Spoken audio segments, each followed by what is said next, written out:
Rational number क्या होते हैं। मतलब दो टाइप के रैशनल नंबर देख लिए हमने। रैशनल नंबर में दो तरह के कहना चाहिए, डेसिमल एक्सपेंशन देख लिए, एक थे टर्मिनेटिंग और दूसरे थे नॉन टर्मिनेटिंग रिपीटिंग, ठीक है। और फिर इसके बाद जब हम आगे बढ़े तो हमने इरेशनल नंबर की प्रॉपर्टी देखी कि ऐसे नंबर्स जो ना तो टर्मिनेट हो रहे हों और ना ही रिपीट हो रहे हों, ऐसे नंबर जो ना ही परफेक्ट स्क्वायर रूट हों, ऐसे नंबर जो परफेक्ट क्यूब रूट ना हो, ठीक है। और पाई एक इरेशनल नंबर है। ये हमने लास्ट क्लास में डिस्कस किया था। फिर जब हम आगे बढ़े तो हमने ये देखा कि सारे रैशनल नंबर और सारे इरेशनल नंबर सब मिला दो तो कौन से नंबर्स बन जाते हैं, रियल नंबर्स, ठीक है। यहाँ तक समझ गए। तो हम एक्सरसाइज 1.2 का क्वेश्चन नंबर 1 डिस्कस करते हैं। अब क्या है क्वेश्चन नंबर 1? ट्रू और फॉल्स बताना है आपको, ठीक है। फर्स्ट पार्ट क्या कह रहा है, क्या जितने भी इरेशनल नंबर हैं क्या वो रियल नंबर हैं? यस, ट्रू, ठीक है। क्योंकि हमने ये पढ़ा है कि जो रियल नंबर्स हैं, जितने भी रियल नंबर्स हैं वो सब रैशनल और किससे मिलकर बने हैं, इरेशनल नंबर से, है ना। यही तो पढ़ा है हमने। तो वो यही तो पूछ रहा है हमसे, क्या जितने भी इरेशनल नंबर हैं वो सब रियल नंबर हैं? तो आंसर है यस। इसलिए फर्स्ट पार्ट का आंसर क्या आएगा, ट्रू। क्लियर है बात, ठीक है। अब मैं सेकंड वाला पार्ट पढ़ता हूं। तो जब हम सेकंड वाले पार्ट को देखते हैं तो क्या है बच्चों second part? Every point on the number line is of the form of root m, where root m is a natural number. उसने पूछा है every point on the number line is of the form root m, where m is a natural number. देखिए ध्यान दीजिए, मैं आपके सामने यहाँ पर क्या बना रहा हूँ, एक नंबर लाइन, ठीक है। अब इस नंबर लाइन पर, ये नंबर लाइन मैं रियल नंबर के लिए बना रहा हूँ। किसके लिए? रियल नंबर के लिए। अब देखो नंबर लाइन भी कई तरह की होती हैं। एक होती है कि आपने सिर्फ नेचुरल नंबर के लिए बनाई, तो अगर आप नेचुरल नंबर के लिए बनाना स्टार्ट करोगे तो वो 1 से स्टार्ट होगी, हाँ या ना, ठीक है। आपने ऐसा बनाओगे फिर एंड सो ऑन आगे चल रही होगी। किसी ने होल नंबर के लिए बनाई तो फिर इसमें क्या और ऐड हो गया, किसी ने इंटीजर को रिप्रेजेंट करना हो तो वो इधर माइनस वाले नंबर भी ऐड कराएगा एंड सो ऑन, ठीक है। ये बात क्लियर है। तो मैंने आपको बोला अभी कि मैं नंबर लाइन बना रहा हूं किसके लिए, रियल नंबर्स के लिए। अब जब मैं कहता हूं रियल नंबर, तो रियल नंबर का मतलब तो सारे नेचुरल नंबर भी, क्योंकि रियल नंबर किससे मिलकर बने हैं, रैशनल से। तो जब मैं रियल नंबर कहता हूं मतलब सारे नेचुरल नंबर, सारे होल नंबर, सारे इंटीजर्स एंड ऑल, सारे rational number, terminating, non terminating, सब कुछ, ठीक है। और जब मैं रियल नंबर कहता हूं तो ऑल्सो इरेशनल नंबर भी। इरेशनल नंबर का मतलब जो टर्मिनेट भी ना हो रहे हो और रिपीट भी ना हो रहे हो, जिनका परफेक्ट स्क्वायर रूट भी ना हो, जिनका परफेक्ट क्यूब रूट भी ना हो, यानी जितने भी नंबर हैं वो सब इस पर बनाने हैं। अब हमें क्या वो नंबर लाइन पर बनाए जा सकते हैं? सोचो, क्या जितने भी नंबर हैं वो सब नंबर लाइन पर रिप्रेजेंट किए जा सकते हैं? तो आंसर है यस। कोई भी नंबर ऐसा नहीं है जो कि रियल हो अभी, क्योंकि अभी तक हम रियल नंबर ही पढ़ रहे हैं। जिसको रियल नंबर, जितने भी रियल नंबर हैं वो सब के सब नंबर लाइन पर रिप्रेजेंट किए जा सकते हैं। कैसे सर, करके दिखाना। तो देखो मैं सिर्फ एग्जाम्पल के लिए कह रहा हूँ। जैसे मान लो ये 0 है, ठीक है। इसके बाद मान लो यहाँ पर क्या लिखा हुआ है, 1। इसके बाद आप कहोगे सर यहाँ पर कहीं 2 लिखा होगा, इसके बाद मान लो यहाँ पर कहीं 3 एंड सो ऑन, ऐसे चल रहा है। अब मैं कह रहा हूँ कि इस 0 और 1 के बीच में कहीं ना कहीं 0.5 लाई करता होगा या नहीं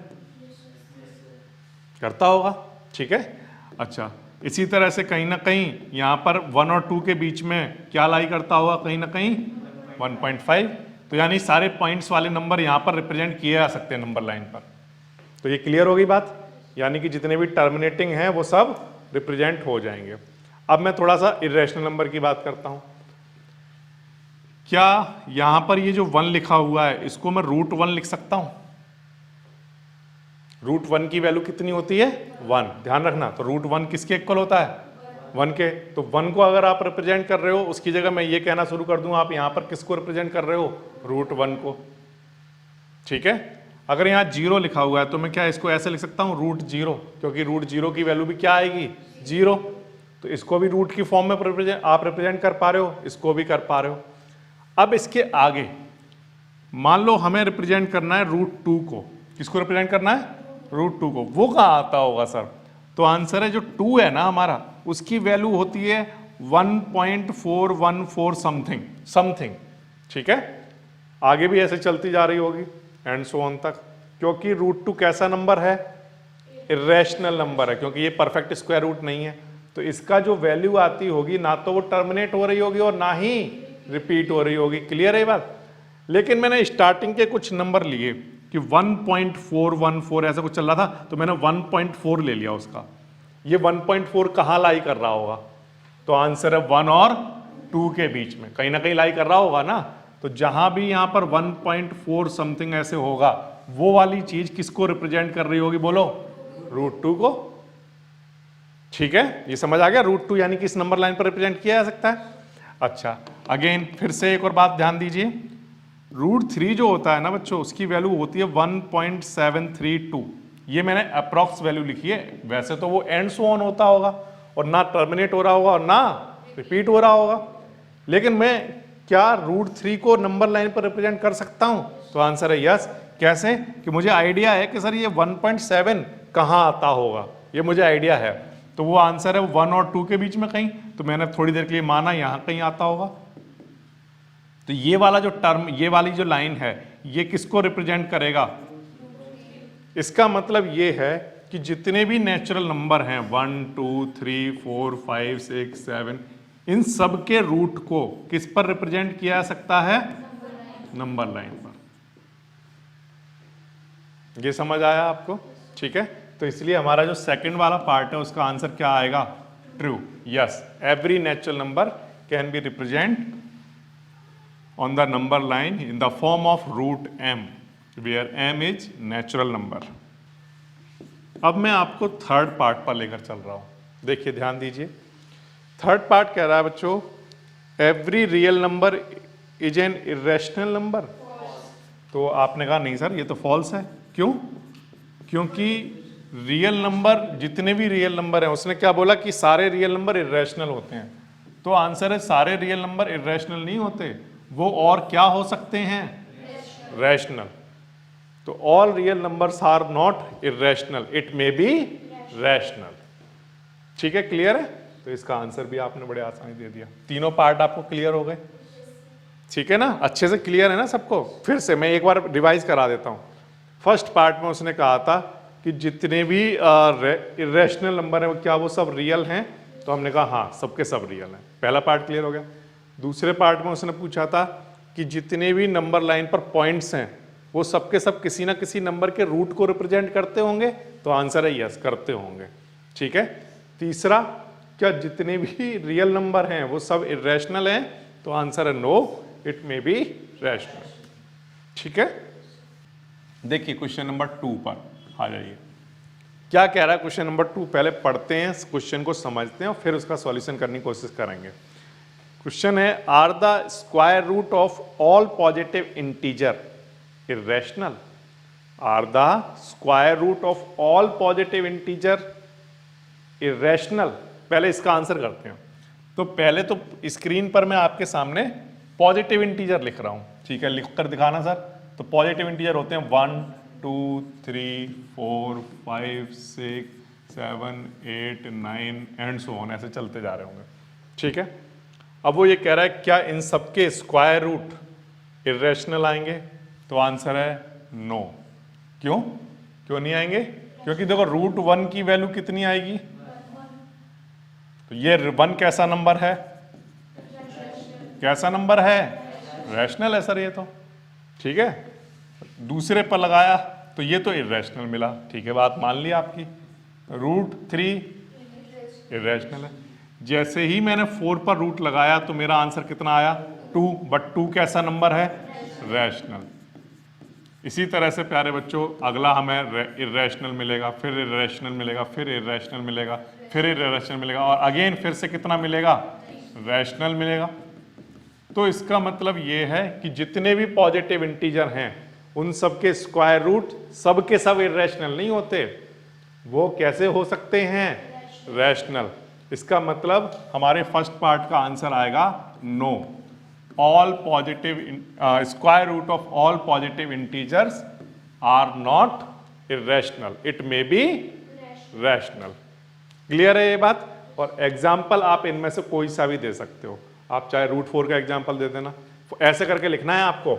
फॉर एग्जाम्पल आप ऐसे लिखोगे, पहले तो लिखोगे नो, फिर लिखोगे for example √4 is equal to क्या, 2 विच इज रैशनल। इस तरह से आप अपना आंसर दे सकते हो। ठीक है, ये समझ आया, क्लियर है ना आपको ये बात। अब क्वेश्चन में थोड़ा आगे भी कुछ लिखा है क्या, हाँ, if not give an example of the square root of number that is rational. तो मैंने देखो आपको 3 दे दिए, उसने तो 1 मांगा तो मैंने 3 बता दी। आप √1, √4, √9, √16 जो भी परफेक्ट स्क्वायर रूट वाले नंबर हैं उन पॉजिटिव इंटीजर का स्क्वायर रूट करके दिखा दो कि अरे ये तो रैशनल आ रहा है, तो इसका मतलब इसका आंसर नो आएगा। ठीक है, example number 3, locate √2 on number line. Locate √2 on number line, ऐसा क्वेश्चन आया। ठीक है, आसान सा क्वेश्चन है, कैसे करेंगे। इसके लिए आपको ये करना पड़ेगा, पहले तो एक नंबर लाइन बनानी है, नंबर लाइन नहीं लाइन बनानी है, बस आप इतना, ठीक है, क्या बनानी है, कोई भी एक लाइन। ठीक है, उस लाइन पर एक कोई पॉइंट कंसीडर करना है आपको, कोई भी एक पॉइंट, उसका कुछ नाम रख देना, मान लो ओ रख दिया हमने। ठीक है, अब यहां से 1 सेंटीमीटर दूर, जैसे अगर मान लो ये 0 माना आपने, क्या माना, 0, तो इससे 1 सेंटीमीटर दूर कौन रहा होगा, 1। तो मैं वही कह रहा हूं, लेकिन यहां पर मैं वो वाली नंबर लाइन की बात नहीं कर रहा हूं। इस लाइन पर कोई एक पॉइंट मान लेना O, और इससे 1 सेंटीमीटर दूर एक कोई दूसरा पॉइंट बना लेना, उसका कुछ भी नाम रख देना, मान लो A। ये कितनी दूर बनाया मैंने, 1 सेंटीमीटर दूर बनाया है। यहां तक बात आगे समझ। फिर से क्या करना है, एक कोई भी लाइन खींच लेंगे ऐसे ही, उस पर कोई एक पॉइंट बना लेंगे, उससे 1 सेंटीमीटर दूर एक और पॉइंट बना लेंगे। ठीक है यहां तक। अब क्या करेंगे सर, अब इसके बाद जो आपने ज्योमेट्री सीखी है उसमें 90 डिग्री का एंगल बनाना सीखा होगा, ऐसा कुछ बनाना सीखा है ना, और यहां से ये 90 डिग्री का एंगल बन जाएगा।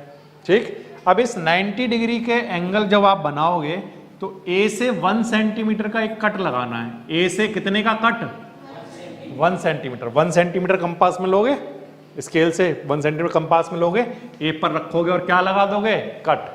कितने सेंटीमीटर का, 1 सेंटीमीटर का एक कट लगा दिया, और इस पॉइंट का कुछ नाम रख देना, मान लो B। फिर से क्या करना है, एक लाइन खींचनी है, उस पर एक पॉइंट बना लेना है, उस पॉइंट से 1 सेंटीमीटर दूर दूसरा पॉइंट बना लेना है, और उस पॉइंट पर कितने का एंगल बनाना है, 90 डिग्री का। 90 डिग्री का एंगल बनाने के बाद A से कितने सेंटीमीटर का कट लगाना है, 1 सेंटीमीटर।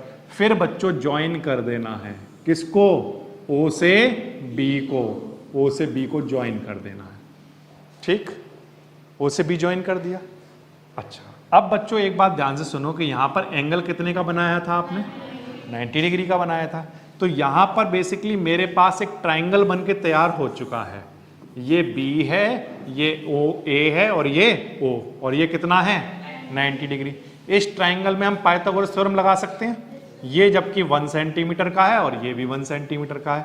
तो अगर मैं इसमें पाइथागोरस थ्योरम लगाऊं तो पाइथागोरस थ्योरम के अकॉर्डिंग हाइपोटेन्यूस का स्क्वायर इक्वल रहा होगा किसके, बोलो, परपेंडिकुलर स्क्वायर प्लस बेस का स्क्वायर। ठीक है, अब यहां पर 1 का स्क्वायर 1, 1 का स्क्वायर 1, 1 और 1 2, और इधर क्या चल रहा था बताइए, OB का स्क्वायर। अब स्क्वायर हटाओगे तो इधर क्या आ जाएगा, तो इसका मतलब ये जो OB है ये किसको रिप्रेजेंट करता होगा, √2 को।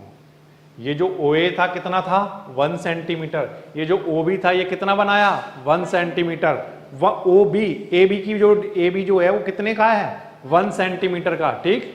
A का एंगल कितने का है 90 डिग्री का, ये ध्यान रखना।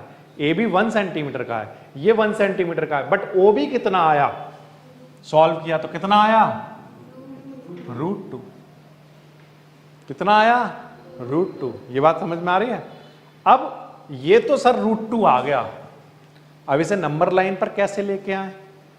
मैं ये बोल रहा था आपको कि अगर मैं स्केल को ऐसा रखूं तो यहां से अगर मैं मेजर करूं तो कितना, मान लो जैसे 2 सेंटीमीटर, ठीक। और अगर मैं स्केल को ऐसा रखूं तब भी क्या रहेगा 2 सेंटीमीटर। तो वही सेम चीज यहां भी तो अप्लाई होगी। अगर ये यहां से लेकर मैंने यहां से रखा 0 से, और ये कितना है, अगर मैं यहां तक मेजर करूं तो 2 सेंटीमीटर है, तो अगर मैं यहां पर मेजर कर दूं उसको, अगर मैं ऐसे खींच के यहां ले आऊं तो ये भी कितना हो जाएगा, बोलो कितना हो जाएगा 2 सेंटीमीटर हो जाएगा या नहीं हो जाएगा, हाँ या ना। ऐसे सेम ये सोचो कि अगर ये यहां से लेकर यहां तक अगर हम मेजर करें तो स्केल में ये चीज कितनी होती होगी, तो आंसर है √2, कितनी √2। अब अगर इसको नंबर लाइन पर लाना है तो इस लाइन को हमें क्या करना पड़ेगा, बस यहीं पर तो लेकर आना पड़ेगा, इसको ऐसे तो घुमाना पड़ेगा, हाँ या ना, ठीक। ये बात आपको समझ आ रही है। अगर स्केल में ये 2 होता, ठीक है, और अगर स्केल ऐसा कर देते तो ये क्या कितना होता, अभी भी 2, तो ऐसे ये √2 है तो अभी भी कितना हो जाएगा √2।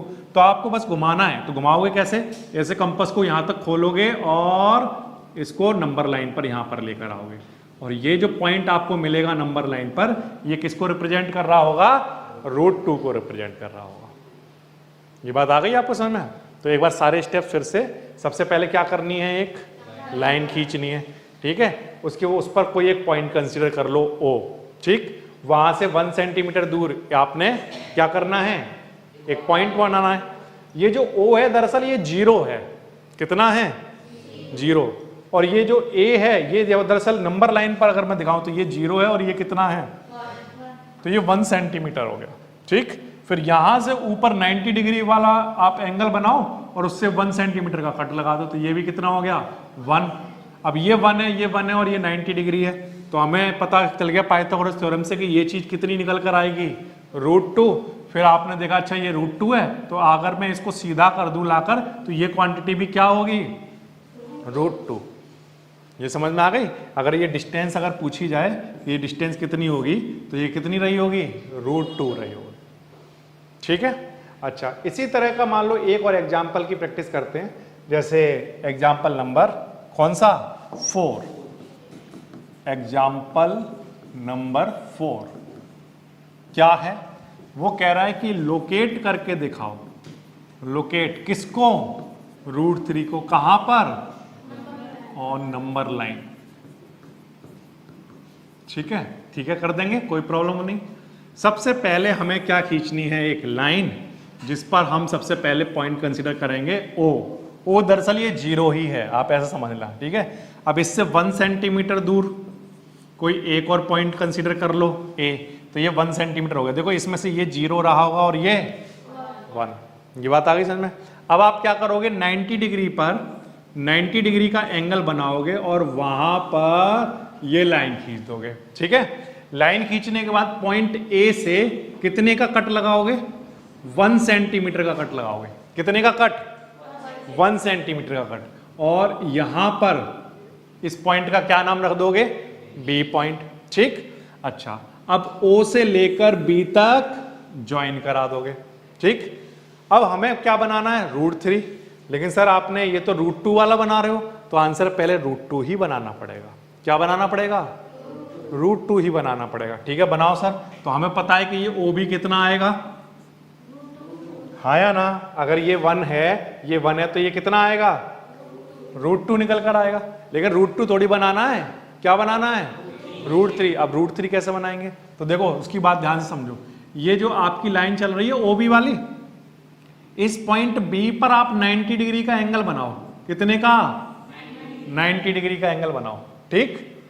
और इस B से 1 सेंटीमीटर का एक कट लगाओ और इस पॉइंट का कुछ नाम रख दो, मान लो C। कितने का कट लगाना है, जो काम आप बच्चों यहां कर रहे थे ना, वही सेम काम आप वहां करना शुरू कर दिया हो आपने। अब पहले आपने ए से ये क्या किया था, 90 डिग्री का एंगल बनाया था। अब आप क्या कर रहे हो, बी से 90 डिग्री का एंगल बना रहे हो। पहले यहां से 1 सेंटीमीटर का कट लगाया था, अब बी से 1 सेंटीमीटर का कट लगा रहे हो। फिर आपने बताओ क्या किया था, बी से ओ क्या कर दिया था, ज्वाइन। अब सी से ओ क्या कर दोगे, ज्वाइन।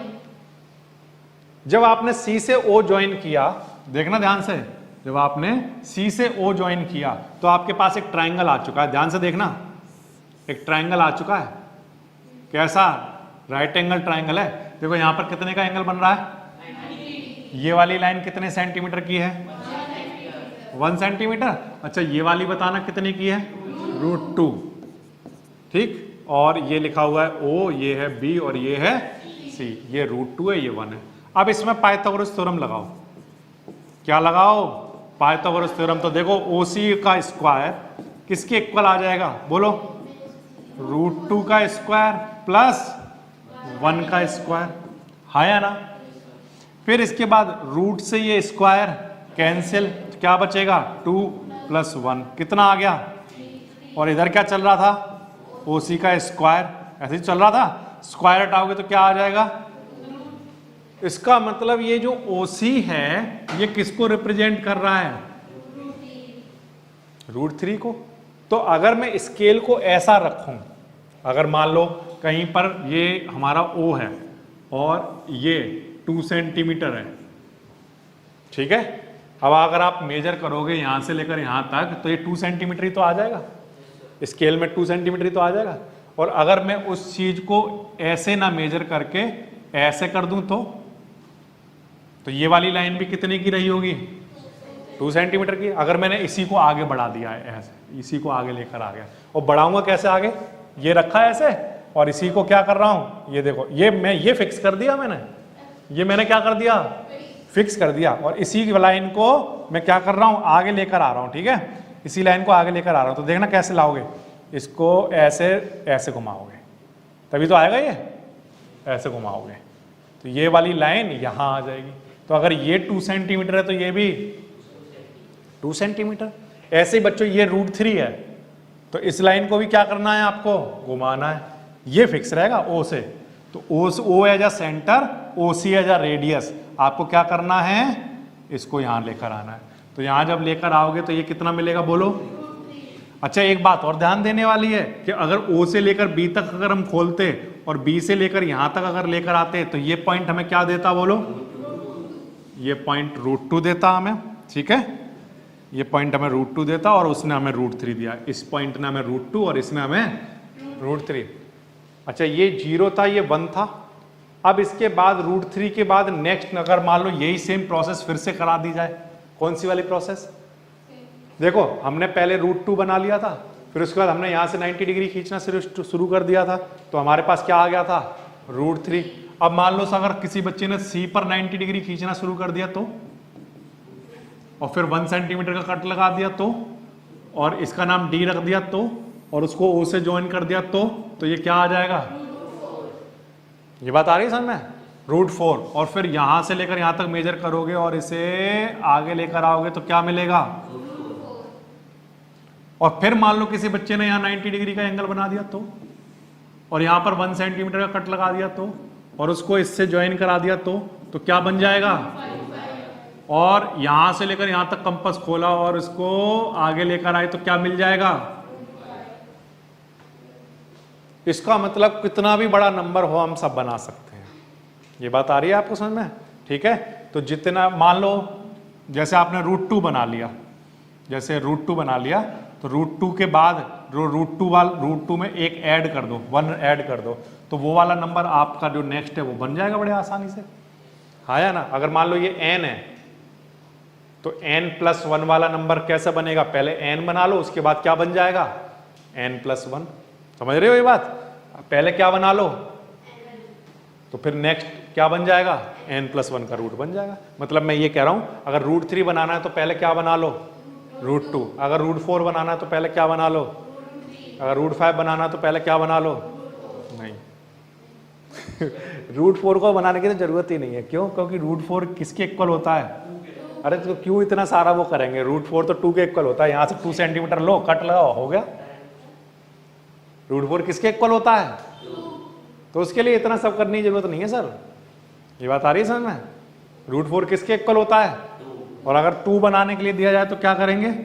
तो आंसर है स्केल में ऐसे लेंगे 2 सेंटीमीटर, यहाँ से लेकर कट लगा देंगे, तो ये कितना आ जाएगा? √4, क्योंकि √4 तो 2 के इक्वल होता है ना, आया ना? उसमें करने की जरूरत नहीं है, लेकिन हाँ अगर √4 को भी ऐसे बनाना हो तो ऐसे बनाया जा सकता है। तो √4 बनाने के लिए √3 बना लो, √5 बनाने के लिए √4 बना लो, ऐसे बनाते जाओ। कितने भी नंबर आप बना सकते हो नंबर लाइन पर, सारे रूट वाले नंबर रिप्रेजेंट किए जा सकते हैं। बस सबसे पहले √5 को बनाने के लिए हमें बनानी होगी एक लाइन, उस लाइन पर कहीं पर भी एक लेना होगा कोई पॉइंट A, ठीक है, और A से फिर 1 सेंटीमीटर दूर कोई एक दूसरा पॉइंट लेना होगा B, ठीक है। फिर इसके बाद क्या करना होगा बताओ? B पर 90 डिग्री का एंगल बनाना है, ठीक है। तो B पर लो हमने 90 डिग्री का एंगल बना दिया, ऐसे ही बनाते हैं सभी बच्चे, ये ठीक है, 90 डिग्री का एंगल बन गया। अब इसके बाद B से हमें क्या करना है? तो अगर सर मुझे √2 बनाना होता तो मैं B से 1 सेंटीमीटर का कट लगाता, कितने का? लेकिन अगर √5 बनाना होगा तो B से 2 सेंटीमीटर का कट लगाऊंगा, कितने का? फिर से सुन लो, अगर √2 बनाना हो तो कितने का कट लगेगा? 1 का। लेकिन √5 बनाना हो तो कितने का? 2। क्यों सर? उसका मैं आंसर करता हूं। 2 का ही क्यों लगेगा सर, 1 का क्यों नहीं लगेगा? तो उसका मैं आंसर करता हूं। ये एंगल 90 डिग्री है, यहां से आपने 2 सेंटीमीटर का कट लगा दिया है। अब आप क्या करोगे? A से C ज्वाइन, A से C को ज्वाइन करोगे। अब आपके पास क्या बन के तैयार हो गया बोलो? एक ट्राइंगल। ट्राइंगल का नाम क्या है? ABC। इसमें हम क्या लगा रहे हैं बोलो? पाइथागोरस थ्योरम लगाइए। AC का स्क्वायर यानी हाइपोटेनस का स्क्वायर किसके इक्वल रहा होगा बोलो? CB का स्क्वायर, या BC लिखो, कुछ भी लिखो, BC का स्क्वायर और AB का स्क्वायर, ये ठीक है। अब BC कितना है? 2, AB कितना है? 1, 2 का स्क्वायर और 1 का स्क्वायर 4 + 1, और इधर क्या चल रहा था? स्क्वायर, स्क्वायर हटाएंगे तो क्या आएगा? तो √5 तभी आ सकता है जब यहां पर क्या लिया गया हो? 2। अगर यहां 1 लिया होता तो क्या आता? देखो आप, जब हमने 1 लिया था तो √2 आता है, तो इसलिए हमें हर हाल में क्या लेना पड़ेगा? 2 लेना पड़ेगा। समझ आ गया? और मैंने आपसे कहा कि √3 आप डायरेक्ट नहीं बना सकते। क्यों नहीं बना सकते? क्योंकि √3 लाने के लिए यहां पर इन दोनों का सम 3 आ जाए, ये लाने के लिए हमें पहले से क्या चाहिए होगा बोलो? √2। क्या चाहिए होगा? 1 तो फिक्स है ही, 1 तो ठीक है, समझ आ गया 1। लेकिन दूसरी वाली जो लाइन है वो हमें क्या चाहिए होगी? √2। तो क्या हम √2 का कट लगाना आता है हमें? स्केल से √2 का कट लग जाएगा? नहीं लगेगा। अभी समझो आप, जैसे ये 1 सेंटीमीटर है, ठीक है, कोई प्रॉब्लम नहीं आती 1 सेंटीमीटर कट लगाने में। B से ये भी कितना है? 1 सेंटीमीटर, ये भी हम लगा लेते हैं। फिर हम इस ट्राइंगल में जब पाइथागोरस थ्योरम लगाते हैं तो क्या निकल कर आता है? √2। √2 कब आता है? जब दोनों, ये वाला भी 1 और ये वाला भी 1। अब कोई बच्चा कहे कि मुझे अब डायरेक्टली √3 बनाना है। क्या बनाना है? √3। तो √3 बनाने के लिए ये तो 1 लिया है, अब ये कितना लिया जाना चाहिए? तो आंसर है √2 होना चाहिए। क्या होना चाहिए? क्योंकि देखो एक चीज 1 हो जाएगी, दूसरी √2 हो जाएगी, तब स्क्वायर से ये कटेगा और आंसर कितना आ रहा होगा?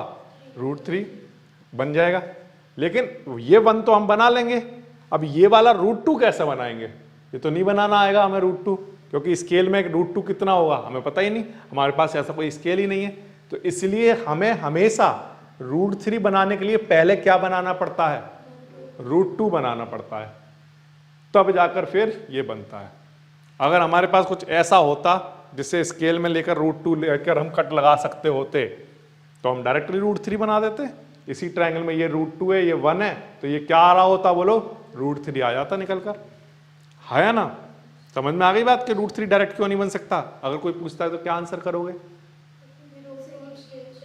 हाँ, स्केल से हम रूट 2 नहीं बना पाएंगे, एक साइड तो 1 ले लेंगे लेकिन दूसरी वाली क्या नहीं बना पाएंगे, रूट 2 नहीं बना पाएंगे। इसलिए हम पहले 1 और 1 लेकर एक साइड क्या बना लेते हैं, रूट 2, फिर दूसरी वाली कितनी ले लेते हैं, 1, फिर 1 और रूट 2 का स्क्वायर करके जब ऐड करते हैं तो हमारा जो रूट 3 है वो बन के तैयार हो जाता है।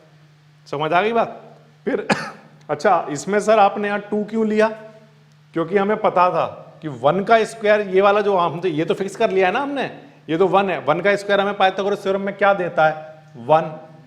अब 1 के साथ अगर हमें यहाँ पर 5 बनाना है तो हर हाल में यहाँ कितना चाहिए होगा, 4 किसका स्क्वायर होता है, तो आंसर है 2 का, तो इसलिए ये कितना चाहिए होगा, 2।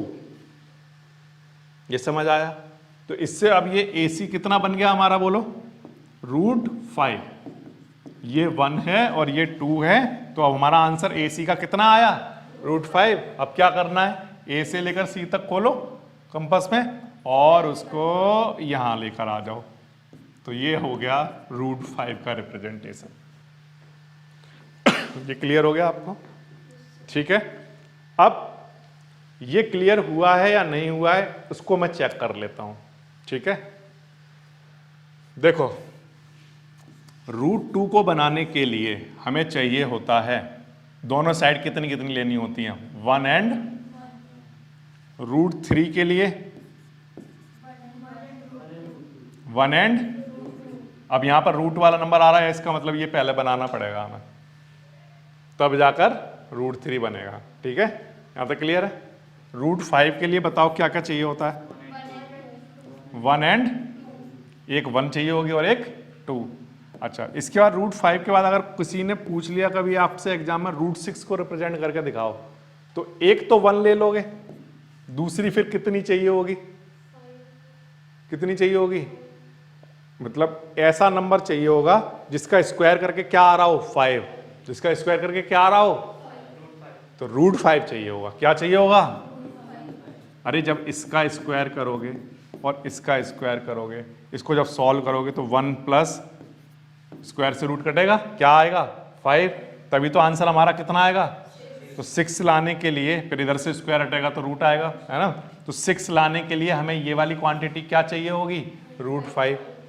तो बताओ मुझे, क्या रूट 6 आप डायरेक्ट बना पाओगे, पहले क्या बनाना पड़ेगा, रूट 5, क्या बनाना पड़ेगा, रूट 5 बनाना पड़ेगा। तो ये जो मैंने आपको करके दिखाया था, रूट 5 तो डायरेक्ट बन जाएगा, क्यों, क्योंकि एक 1 और एक 2 का लगाना है कट, वो तो डायरेक्ट बन जाएगा।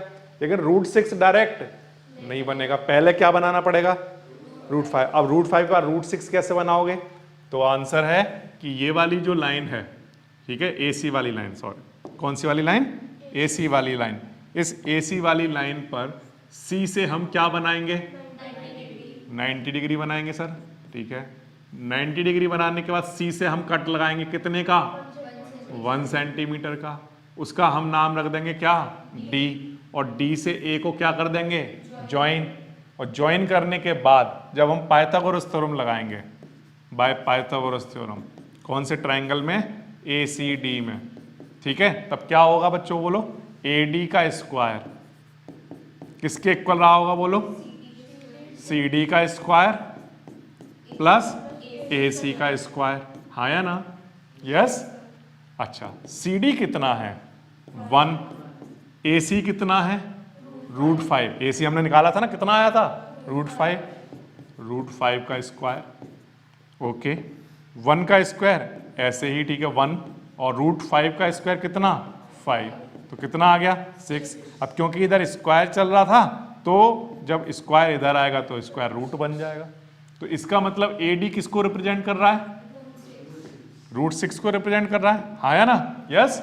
तो अगर ये रूट 6 को रिप्रेजेंट कर रहा है तो हम क्या करेंगे, A से लेकर D तक खोलेंगे कंपास को और इसको यहां लेकर आएंगे। यहां लेकर आएंगे का क्या मतलब है कि देखो A से लेकर D तक जितना यहां होगा उतना ही यहां होगा, तो आप ऐसे आर्क से डॉटेड लाइन से लेकर आओ, तो ये वाली लेंथ भी किसको दिखा रही होगी, रूट 6 को, और ये पॉइंट किसको दिखा रहा होगा, रूट 6, ठीक है, ये समझ आ गया। तो रूट 6 क्या बनाने के लिए पहले क्या बनाना पड़ता है, रूट 5, ठीक है। अगर मान लो सर एग्जाम में हमसे रूट 7 पूछ लिया, तब क्या करेंगे हम, तो आंसर है कि रूट 7 बनाने के लिए एक तो आपने 1 ले लिया, ठीक है, क्या ले लिया? 1 ले लिया। अगला वाला क्या लेना पड़ेगा? हाँ, क्या लेना पड़ेगा? √6, क्योंकि 1 का स्क्वायर और √6 का स्क्वायर कराएंगे तभी सॉल्व होकर कितना बनेगा। तो इसका मतलब सर आप ये कह रहे हो कि √7 बनाने के लिए क्या बनाना पड़ेगा और √6 बनाने के लिए क्या बनाना पड़ेगा? तो इसका मतलब एग्जाम में अगर √7 का क्वेश्चन आया तो सबसे पहले क्या बनेगा, उससे फिर और फिर उससे, मतलब उसके बाद का मतलब ये है कि अब अगेन फिर से क्या किया जाएगा, बोलो?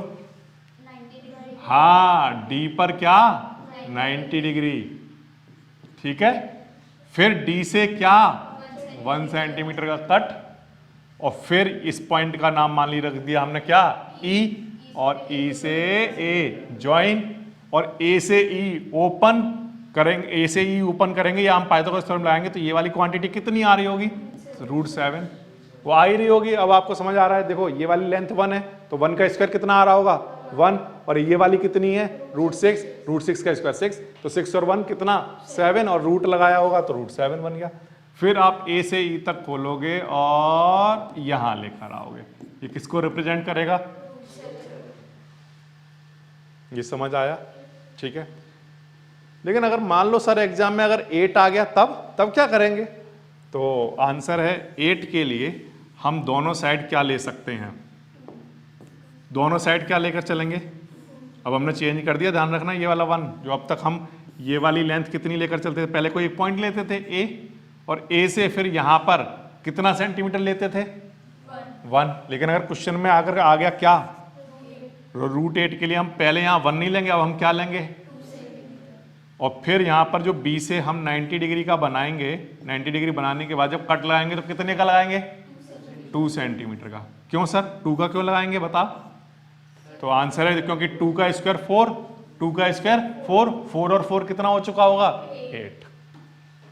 तो आपको अब समझ में आ रहा है चीजें कि कौन सी चीज क्यों ली जा रही है, उसका पर्पज है। ऐसा ही नहीं कि हवा में कुछ ये 1 ले लो फिर ये नहीं, ऐसा नहीं, पाइथागोरस थ्योरम के अकॉर्डिंग चीजें काम कर रही हैं, ठीक है, उसी के अकॉर्डिंग लिया जा रहा है।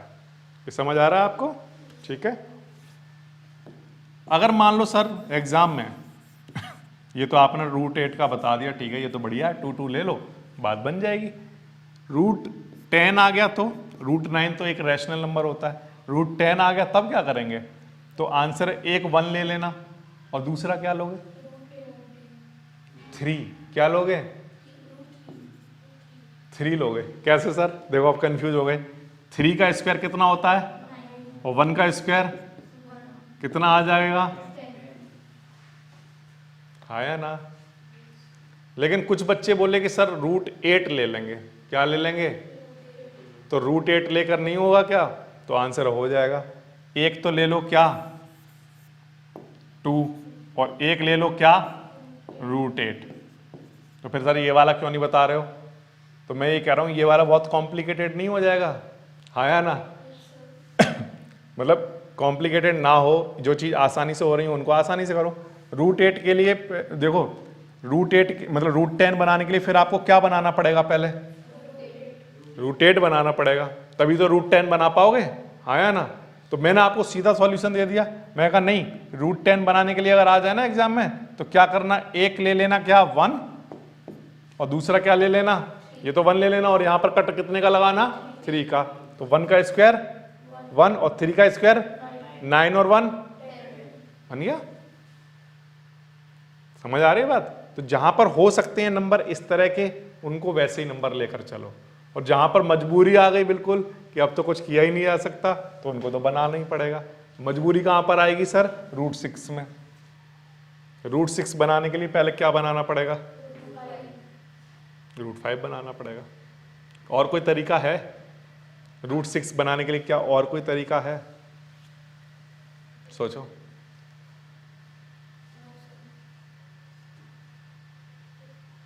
नहीं बनेगा ना, तो आपको क्या करना पड़ेगा, और √7 बनाने के लिए क्या बनाना पड़ेगा, √6 बनाना पड़ेगा, ठीक है। एक तरीका है √7 बनाने का, मेरे पास एक तरीका है, लेकिन वो भी कॉम्प्लिकेटेड ही है। मतलब सर देखो, मान लो किसी बच्चे को रूट 7 बनाना है, तो उसने एक लाइन ले ली कितने की, 2 की, तो 2 का स्क्वायर कितना हो चुका होगा, अब कितने की और जरूरत है, 3 की। तो 3 के लिए हमें क्या बनाना पड़ेगा, √3 क्या बनाना पड़ेगा, हाँ या ना, क्या बनाना पड़ेगा बोलो। देखो 2 का स्क्वायर कितना आ चुका होगा, 4, और इसका स्क्वायर करोगे तभी तो यहां 3 आएगा, है ना। तो इसका मतलब एक लाइन 2 की ली जाएगी और दूसरी कितने की, बट √3 को बनाने के लिए पहले क्या बनाना पड़ता है, तो फिर से वही कॉम्प्लिकेशन आ गई। तो इससे बढ़िया तो ये है कि √7 बनाना हो तो अगर आपको वो ठीक लग रहा है तो वो बनाओ, नहीं तो सबसे बढ़िया ये है √7 बनाने के लिए पहले √6 बना लो और उससे भी पहले क्या बनाना पड़ेगा, ठीक है। तो मैंने आपको ऑल पॉसिबिलिटी जितनी भी हो सकती थी वो करके दिखा दी। एग्जाम में कौन सा आएगा, √5 से ज्यादा नहीं आएगा, क्लियर है, √5 से ज्यादा नहीं आएगा। फिर ये 6, 7, 8 क्यों पढ़ाया, जिससे कॉन्सेप्ट थोड़ा सा क्लियर हो जाए कि अगर बड़ा नंबर आ भी जाए तो कोई टेंशन वाली बात नहीं है। तो यहाँ पर मैंने आपके सामने 2 क्वेश्चन किए हैं बच्चों, एक तो क्वेश्चन नंबर 3 और एक क्वेश्चन नंबर 4 जो कि है क्लासरूम एक्टिविटी, जिसमें आपको अपने टीचर के साथ मिलकर एक क्लासरूम एक्टिविटी करके 1, 2, 3, 4, 5 सबके बनाने थे, ठीक है। तो वो मैंने आपको सबके बनाकर दिखा दिए, √2, √3, √4, √5 सब बना सकते हो आप, ठीक है। कोई भी सपना साकार करने के लिए सबसे जरूरी है सही कोच का होना। चुनिए GS क्लासेस को और करें अपने बोर्ड एंड JEE का सपना साकार। Download the app now.